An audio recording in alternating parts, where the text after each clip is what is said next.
چې د راتلو د یار خبر راغی چې د راتلو د یار خبر راغی لکه چې زیری د اختر راغی د هر ارمان مې تمه ختمه شوله د هر ارمان مې تمه ختمه شوله د تورو شپو مې سپین سحر راغی بسم الله الرحمن الرحیم مینوالو کتونکو السلام علیکم د ادبي پیج نه ستاسو ورور ستاسو ملګری انضمام خان یو وارې بیا د یوې نوې مرکې سره راغلي د هشنغر سیمه ده په سردریاب کلي کې ناست یو نو بالکل مینوالو د ننني پروګرام را سره میلمه ډېر پښتون او ډېر خوږ انسان دی چې د شاعرۍ سره ډېر ښه انسان هم دی د ادبي ګلونو نننۍ مرکه هم د دې خوا له راوړې ده نو د سردریاب د سیمې یو جوور فکر پښتون فطرت او د ادب د دنیا یو ځلانده او پیژندلی شخص څوک چې د ولس باکمال شخصیت دی د غزل په حواله یو ژوندی او ځلنده نامه ده نو بالکل ننني پروګرام میلمه را سره جان محمد جانې چې هیڅ د چا نه پټ پناه نه دی کتابونه هم چاپ دي په هغې حوالې سره به ورسره هم خبرې کوو نو ډېر وخت مو نه اخلم راځي چې په پروګرام کې ورته هرکلی ووایو جان صاحب پروګرام کې درته هرکلی ووایو السلام علیکم وعلیکم السلام زه ستاسو مننه کوم قدرمن شی چې تاسو ماله په دې دونه لنډ تنګ وخت کې رالی او زما سلام هم وکړو مدام د ناستې موقع راکړه نو زه ستاسو مننه کوم او ټولو اورېدونکو ته او کتونکو ته هم د زړه د کومې سلام کوم ډېره مننه ستاسو هم کو جان محمد صاحب چې پروګرام کې مونږ له مینوال لم وخت ورکو یو جهان مننه پروګرام کې به درنه خوندور کلامونه هم اورو خو ادبي پوښتنې به درنه هم کوو نو ړومبو کې هم که په خپلې ژبې نه په خپل ادبي سفر باندې مو رڼا واچوله ډېر به خوشحال شو په ادبي هلو ځلو خو به درته زه ده ووایم چې ړومبې به درته سټارټ نه دا خبره وکړم چې یو خو زما تعلیم نشته مکمل بې تعلیم یم او زه چې کوم شعر او شاعري کوم نو هغه په موبایل باندې ریکارډ کړم او هغه بیا کاغذ ته وسپارو او بل ملګری چې کوم دی بیا له کمپوز کې نو بس دغه ژوند دی او دغه شانتې شاعري روانه ده او د 17 سال عمر کې به هم یا د 20 سال عمر کې چې دا پروګرام زما نو پخوا به هغه واړه ټیپونه په هغې کې به مې ریکارډ کول نو ړومبې مې مصرې کړي دي 1860 مصرې ما کړي دي زما 4 کیسټې کوم چې د مصرو دور په هغې کې راغلي یو شهنشاه او نهار علي کړی دی او یو نهار علي او لیاس کړی دی بل نهار علي او شازیب کړی دی او بل نهار علي او لیاس هم کړی جوابي مصرې وې ډېره ښه ده جان محمد صاحب په پښتو ادب کې خو ډېر صنفونه دي تاسو په کوم صنف کې کار کړی دی او څومره کار مو کړی دی زه به درته ده ووایم چې زما خو ړومبې مصرې زده وې او مصرې به مې کولې خو بیا به راسره ډېر ملګري چې کېناستل نو ما ته یې ویل چې مصرې چې دی دا بې موره بې پلاره څیز دی چې چو وي دا د هغه دی نو غزل ته راوړه نو چې زه غزل ته راوړېدم او کومو ملګرو به تلم چې یاره زه په غزل باندې ټرای کوم نو چا سره دونه ټیم دی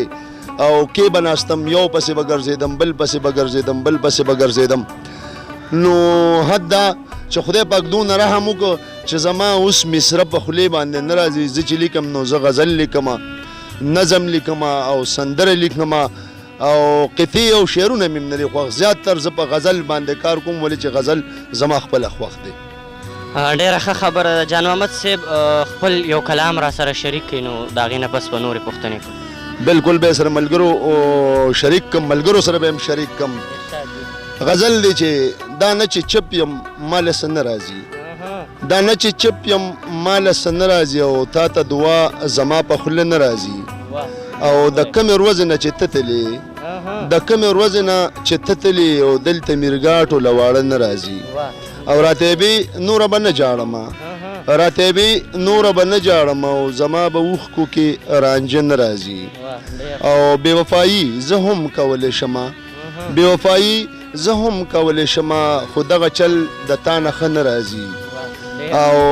هلته کې هېڅ نه وي د مینې سامان هلته کې هېڅ نه وي د مینې سامان د چا د زړه په کور چې غله نه راځي دا 2-3 شعر را سره دوباره ووایي دا 2-3 شعر سره بیا دوباره ووایم ښه سیده جي ولې نه وایي هلته کې هېڅ نه وي د مینې سامان د چا د زړه په کور چې غله نه راځي او جانیه دا زه څنګه ومنمه جانیه دا زه څنګه ومنمه چې په کمزوري زه اوبه نه راځي. ډېر ښکلی جان محمد صاحب، یقینا ډېر خوندور کلام و. مونږ دې هم خوند واغستو، مینوالو به ترې هم خوند اخیستي. جان محمد صاحب د ژوند نه څومره مطمئن یو؟ الحمدلله، او د الله ډېر لوی احسان دی الحمدلله. او په دې زه الحمدلله وایم. زمونږ ډېر ملګري چې کوم دي زما د لوبو ملګري، نو څوک ډیسپیان دي او څوک چوګان دي او څوک غټ غټ افسران دي، نو ما ته وایي چې تا نه به څه جوړېږي. نو زه وایم الحمدلله ما نه چې څه جوړ شو هغه تاسو نه جوړېږي. ځکه نه جوړېږي چې زه د قوم سترګې ما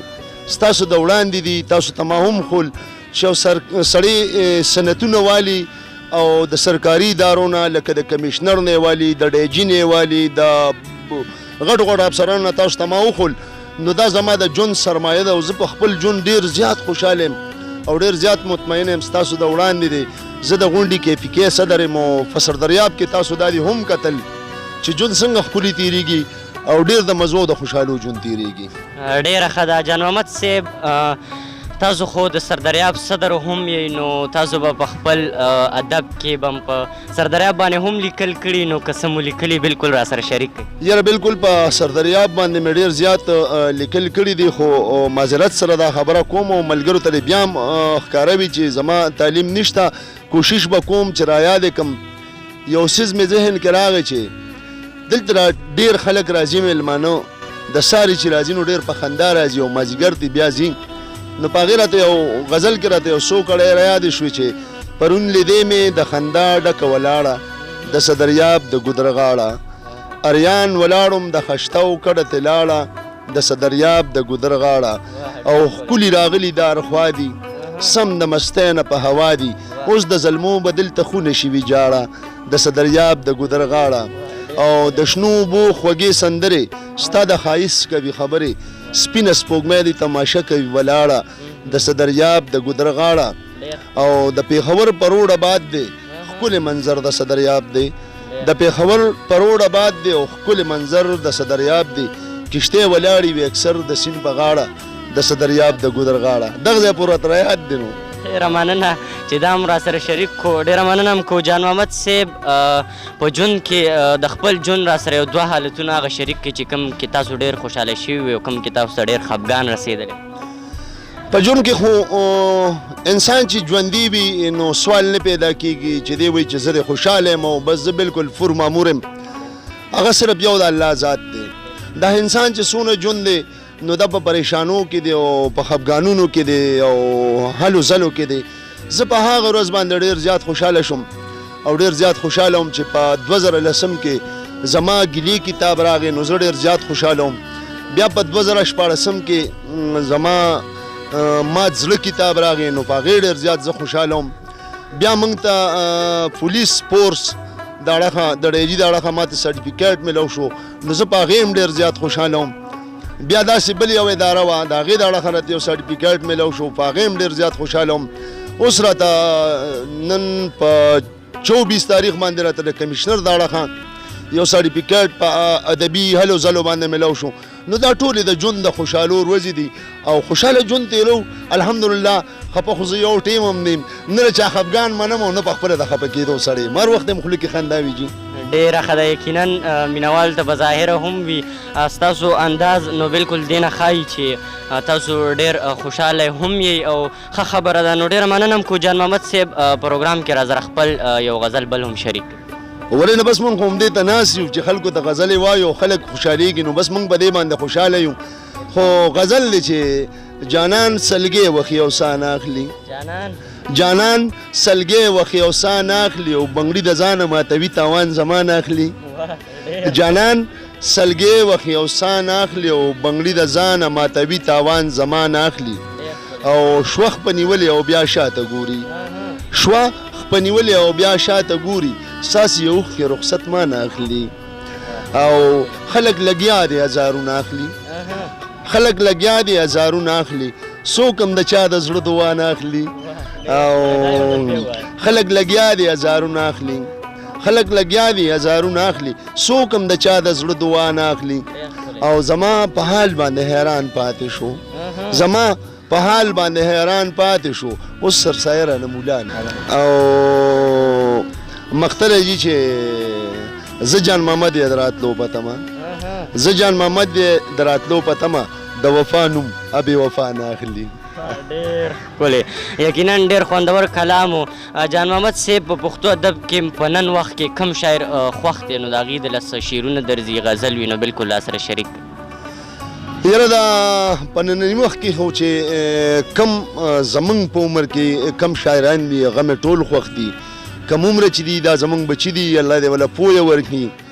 نو زما خو ټول چې کم کشران دي دا زما بچي دي او چې کم مې مشران دي نو دا زما استادان دي. زه حسم ځان ته شاعر نه یم، زه خپله زده کړه کومه، لګیا یم زده کړه کومه، خو زما شاعران چې دي دا ټول زما د سر ګلونه دي او شعر خو بیخي د چا نه ویم چې د بل ویم نو خپل به ویم. ارشاد و خپل وایي هغه شعر دی جي چې ملګرو زه چې ځان له پال بدل کو د خپل سپېره قسمت دا حال بدل کو که دلته امن خنداګان راغلی شړی خو څه کې بیا به شال بدل کو خوار او غریبو ته به سپک نه ګورو خوار او غریبو ته به سپک نه ګورو جانیه زه چې دغه خیال بدل کو. ډېر ښکلی ډېر اعلی. جان محمد صاحب پروګرام اخیره کې مینوال له څه پیغام ورکوي او خپل یو کلام به راسره بل هم شریک. زه خو خپلو ملګرو ته خپلو همزولو ته رونو خویندو بچو ته څونه چې زما دا پروګرام څونه خلک ګوري که هغه زما مسافر رونه دي نو هغې ته دا درخواست دی چې یو سړی د پاکستان نه بار لاړ شي نو ادې په ځان باندې سخته تېره کړي. دی چې په کم میشن تللی دی نو هغه میشن د سر ته ورسوي. د ده په سر لوی بامبیل دی، د ده کور کې خور ده، د ده کور کې بچي دي، د ده کور کې مور ده، د ده کور کې رونه خویندې دي. نو چې دی پیسې بې ځایه ونه لګوي چې دی په ځان سخته تېره کړي او دی دا دونه مسافرتیا کوي نو چې دی هماني سلامي راشي. بل زما کتونکو ته دا درخواست دی چې کم عمره بچي دي زمونږ نو هغه د هغې زه مور پلار ته دا درخواست کوم چې کم از کم یو بچی دی نه پرېږدي خپلې مخې ته، دی د خپلې مخې ته نه پرېږدي. دی د تعلیم نه وروستو بیا مدرسه ټیوشن، د ټیوشن نه وروستو مدرسه او جومات چې چک بیلنس پې د مور وي. پلار خو د بار سړی دی خو چې کم از کم د مور پې چک بیلنس وي چې دی هوی نشي. خدای مکه زمونږ دغې بچو ته څه مالي حالي جاني نقصان ورسي چې زمونږ وایي چې زمونږ دا بچي دي او کم تعلیمونه کوي چې د دې ملک د دې وطن او د دې نوجوانانو په فخر راشي. ډېره مننه جان محمد صاحب. اخیري کې مینوال ته خپل یو څو شعرونه هم ډالې.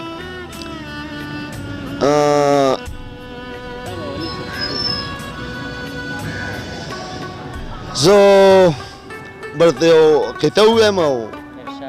بیا به راپسې داسې سمات ګوډ غوندې کلام ووایم. وایي زه په بادامو پلو دې ساتم، زه په بادامو پلو دې ساتم، ځان له وړه غوندې خارو دې ساتم او چرته خفه مې په خبره نشي، د زړه په کور کې په رورو دې ساتم. یو غزل راته رایاد شو څه نیمګړی دی خو زه تاسو سره به شریک کم. وایي راشه زمونږ د کلي خانه زمونږ حال وګوره، راشه زمونږ د کلي خانه زمونږ حال وګوره، بچی می جاړې نارود شو دا بدحال وګوره. او ته خو یې خانې د خانې په نشه مست ګرځېږي، ته خو یې خانې د خانې په نشه مست ګرځېږي، ریخي ریخي مې د بچې په سر دا شال وګوره. او هر سلګۍ مې د بچی راته پر هر جوړوي، هر سلګۍ مې د بچی راته پر هر جوړوي، هر یو مظلوم ته د ظالم د مکر جال وګوره. او نه خشته ده په خدمت باندې مجبور ښکاري، څونه خشته ده په خدمت باندې مجبور ښکاري، په غونډه ځنې د رنجو دغه تورخال وګوره. جانې خو ناست د چنې سوري ته، جانې خو ناست د چنې سوري ته، ای مړې راشه ژرنده ورپرېږده په دیوال وګوره. ډېر ښکلی. ډېره مننه کوم جان محمد صاحب. یقینا ګرانو کتونکو تاسو به د جان محمد صاحب دا خوندور کلامونه اورېدلي، خوند به مو ترې اخیستی. د نوو مرکو دپاره زموږ پیج لایک کړئ، خپل رور انضمام ما سره محترم جان محمد صاحب خپل کیمرامین اختشام خان له ورکړي اجازت. د لوی الله په امان.